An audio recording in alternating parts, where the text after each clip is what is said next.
Elina doesn't believe that I have PTSD. Elina pretty much just thinks I'm a lazy bum. She thinks that I've been this way my whole life. She doesn't believe anything that I've tried to explain to her. Elina will tell me, you need to quit taking the pills that the doctor gives you. And I've tried to tell her that I can't just stop it because I can have seizures or go into cardiac arrest. Elina doesn't understand that I want to get better. She doesn't believe that I'm trying. I guess just thinks that I'm gonna live in her basement for the rest of my life and be a leech. That is not my intention. Every day is a battle for me. I want Dr. Phil to help me prove to Elina that PTSD is a real disease. I hate it more than anything. I hate it more than she probably hates me. Robert, I'm glad you're here. Tell me why you wanted to be here. This thing is the most horrible thing. It's like a mental cancer.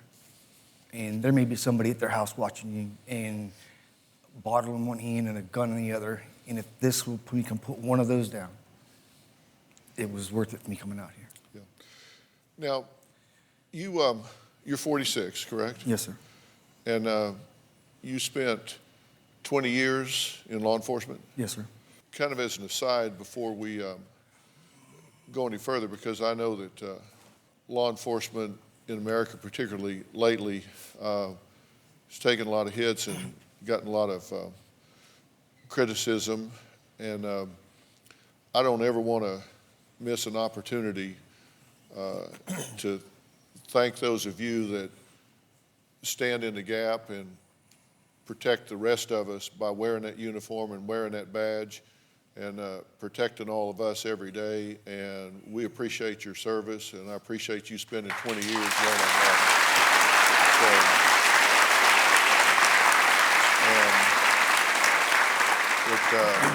At this point, you don't feel very good about yourself or your ability to provide or do the things that you want to do. I mean, I love my wife, and I know she loves me, but it gets to the point where, and I know she can tell you that I hate when she compliments me or tells me she loves me because I'm so self-conscious about it. I'm like, don't.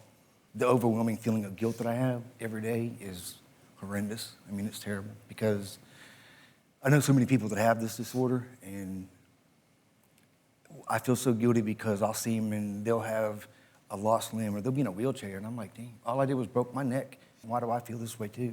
What happened is when you broke your neck is you were doing a routine traffic stop and they took off, right? Well, they did a drug deal, and I watched them do it, and then that's why I stopped him, because I saw him buy drugs from somebody. So I just opened the door and was honest with him and said, I saw what you just did, step out of the car. So. And he put it in gear and took off? Right. He kind of looked at me, and it just, as soon as he looked at me, it just turned slow motion. And you were dragged a quarter of a mile? They said about a quarter of a mile, yes, sir. So you wound up with vertebrae in your neck broken? And I had a laundry list of injuries. I mean, I guess they were so bad that I was only supposed to stay overnight for observation, but I wound up staying 5 days because my kidneys started failing. And at the time, I didn't know my neck was broke. I knew something was wrong, but I didn't know I had a broken neck. They didn't find it. They didn't find it for about a year and 2 months after that. Your experience of living at the place you're living now with Elina is not going well. The situation overall, no, sir, it's not. You describe it as a living hell. Why? Every day, I'm trying to cope with the things that I'm going through, try to make her feel okay, take care of my little girl, and do everything I can to progress, get some progress as quick as I can. But there's so much tension between her and my wife. When they start arguing, my first thing to do is disappear, because I can't, I'll start hyperventilating, and then my mind goes 100 to nothing, so I'll try to get out of the situation as quick as I can. So.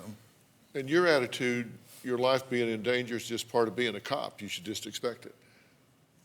If you pick that, it's bound to be that something not very kosher is going to happen. And yeah, that's very brave, but again, bad thing. And he said it himself right now that he wishes all the people have lost limbs, but this that he has is so bad, the mental part, not the physical part. So your point is? That just try harder, and eventually it's gonna all work out, and he's gonna feel back to himself.